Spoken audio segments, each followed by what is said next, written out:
Second grade की तैयारी करने वाले सभी शिक्षक साथियों को मेरा नमस्कार। साथियों, आज के इस वीडियो में मैं चर्चा करूंगा कि कौन कौन से वो टॉपिक हैं जो आखिरी सप्ताह में जिनको एक बार रिवाइज करना बहुत ज़्यादा आवश्यक है, और इनको अगर एक बार देख लिया तो पक्का हमारे 5 से 7% का फ़ायदा होगा। ये टॉपिक जो लिए गए हैं, इनको लेने का जो आधार है वो आधार मैंने 2 बेस पे लिया है। एक तो क्या है, इन टॉपिकों में से जो प्रीवियस ईयर में बार बार प्रश्न पूछा जा रहा है, और दूसरा मैं लिया है कि आखिर समय में इनको एक बार देखना ज़रूरी है, नहीं तो क्या है कि फैक्चुअल है, इसमें डाटा याद रखने पड़ते हैं हमको, तो वो दिमाग से निकल जाते हैं।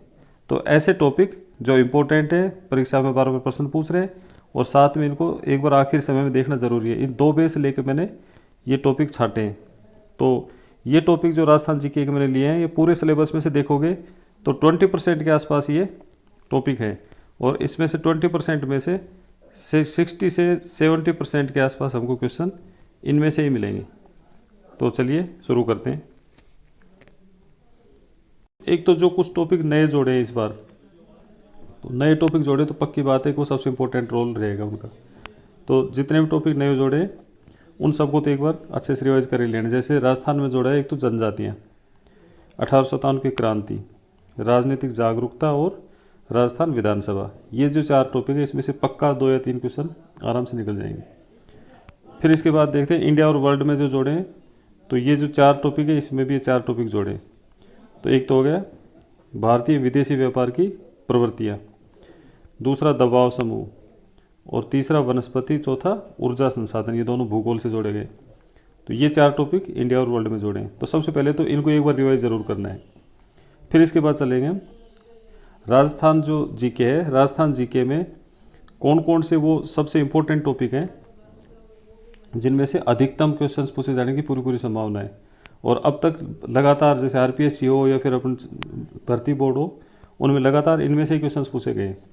और दूसरा, ये टॉपिक ऐसे हैं जिनमें याद करना ज़रूरी है। कुछ फैक्ट्स दे रखे हैं जैसे चोटियाँ हैं, तो एक बार लास्ट आखिरी टाइम पर अगर इसको रिवाइज हो जाएगा तो ज़्यादा बढ़िया होगा। तो सबसे पहले हम देखते हैं, पहला टॉपिक लेते हैं राजस्थान की अवस्थिति, विस्तार और भौतिक स्वरूप। इसमें से एक तो हमको अरावली की चोटियाँ हैं, इनको बहुत अच्छे से कर लेना चाहिए, और हो सके तो सबसे जो ऊपर वाली 4-5 चोटियाँ हैं तो उनकी जो ऊंचाइयाँ हैं वो, और जो नीचे से जो शुरुआत होती है उनकी ऊंचाइयाँ, उन सबको एक बार देख लेना है। फिर बार बार यही क्वेश्चन आता है कि इनको बढ़ते हुए क्रम में जमाइए या फिर घटते हुए क्रम में। इसके बाद जिलों की अवस्थिति पे क्वेश्चन बनता है कि ये पूर्व से पश्चिम के क्रम में कौन सा होगा, या उत्तर से दक्षिण के क्रम में कौन सा होगा। तो उस आधार पे जिलों के एक बार मैप को हल्का सा एक बार नज़र में निकाल लेना होगा इसमें। फिर आते हैं जलवायु। जलवायु में सबसे इंपॉर्टेंट जो बार बार प्रश्न पूछा जाता है वो एक तो कोपेन वाला वर्गीकरण है, और दूसरा माउट पे कहीं ना कहीं से घूम के क्वेश्चन आ जाता है। तो ये माउट है तो माउट का कारण पूछ लेते हैं, पश्चिमी विक्षोभ वाला, या फिर सर्दियों के समय गोल्डन वर्षा जो होती है, तो ये सारी माउट से संबंधित है।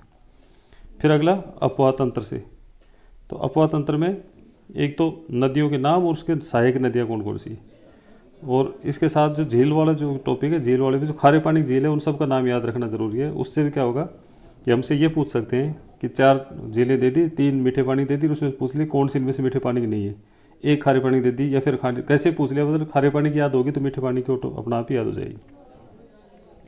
फिर आता है अगला टॉपिक वनस्पति। तो वनस्पति में बाकी तो पढ़ ही लिया होगा, लेकिन ये जो राजस्थान वन रिपोर्ट है ये ज़्यादा इंपॉर्टेंट है, इसको एक बार आखिरी टाइम में देखना ज़रूरी है।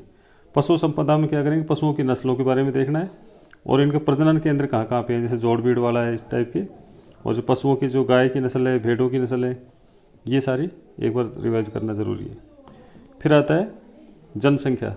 जनसंख्या में जो मेन टॉपिक है वो तो देखने ही, उसके साथ में जितने टॉपिक हैं उनके 2001 और 2011 की जो जनसंख्या है उनको तुलनात्मक रूप से देखना है कि 2001 से लेकर 2011 में कितने प्रतिशत वृद्धि हुई या कितने प्रतिशत कमी हुई। इस टाइप के प्रश्न पूछने की पूरी चांस है। फिर इसके बाद आता है हस्तशिल्प में। तो हस्तशिल्प में जो हस्तकला होते हैं इनसे संबंधित स्थान कौन कौन से, जैसे थेवा कला हो गया, ब्लू पोट्री हो गया, तो इस टाइप के जो दे रखे हैं अपने को उनसे संबंधित स्थान है, इसमें से पक्का प्रश्न पूछा जाता है, तो ये हमको एक बार देख लेना है।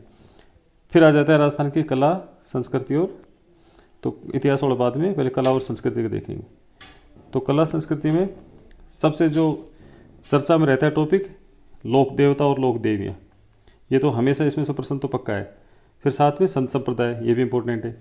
अच्छा, एक जो साहित्य का टॉपिक है कि जो साहित्य का नाम और उनका जो लेखकों के नाम, ये बहुत इंपॉर्टेंट है, हर परीक्षा में से प्रश्न पक्का मिलेगा। दूसरा, फिर इसके अलावा मंदिर, दुर्ग और लोक नृत्य, ये लोक नृत्य वाले में से भील गरासियों के नृत्य वगैरह जो आते हैं, इनमें से प्रश्न आते हैं। पशु मेला बहुत इंपॉर्टेंट है, तो जितने पशु मेले हैं उन सबको एक बार आखिरी टाइम में रिवाइज कर लेना है। फिर इसमें से चित्रकला, तो चित्रकला और उस चित्रकला से संबंधित कलाकार के नाम, अब इसमें ये भी रहते हैं जैसे मेवाड़ शैली से कौन कौन से संबंधित है, जयपुर शैली से कौन कौन से, तो अलग अलग उसमें जो नाम होते हैं ये एक बार आखिरी समय में अपने को रिवाइज कर लेना चाहिए। फिर इसके बाद आता है लोक कला, लोक कला में जो हस्तकला वाला वही हस्तशिल्प में आया था वही आ जाएगा। फिर इसके बाद आते हैं अपन राजस्थान का इतिहास, तो राजस्थान के इतिहास में जो है सबसे मेन टॉपिक है जिनमें से ज़्यादातर प्रश्न आने के चांस है। एक तो सभ्यताओं वाला जो टॉपिक है ही, तो सभ्यताओं में से क्या क्या देखना है, एक तो खोजकर्ता का नाम, खोजकर्ता कौन था, उत्खनन किसने किया और स्थान कौन सा है, ये सबसे इंपॉर्टेंट है। बाकी सन भी अगर एक बार देख लो तो ज़्यादा ठीक है, बाकी ये 3 चीज़ तो देखनी ही देखनी है। उसके बाद जो सबसे ज़्यादा क्वेश्चन उठेंगे, एक तो चौहान, गुर्जर प्रतिहार और जो मेवाड़ वाला वंश है, इनमें ये तीनों तो अच्छे से कर ही लो। और साथ में फिर आधुनिक राजस्थान के इतिहास है, ये सबसे इंपॉर्टेंट है। तो इसमें आ जाएगा एक तो किसान आंदोलन, एक आ जाएगा इसमें जनजाति आंदोलन, प्रजामंडल और राजस्थान का एकीकरण, ये 4 टॉपिक इसमें आ जाएंगे। तो इसमें से प्रश्न खूब बनेंगे। तो दोस्तों, ये था आज का हमारा छोटा सा वीडियो। आशा करता हूँ कि वीडियो आपके लिए लाभदायक सिद्ध होगा। Thanks for watching.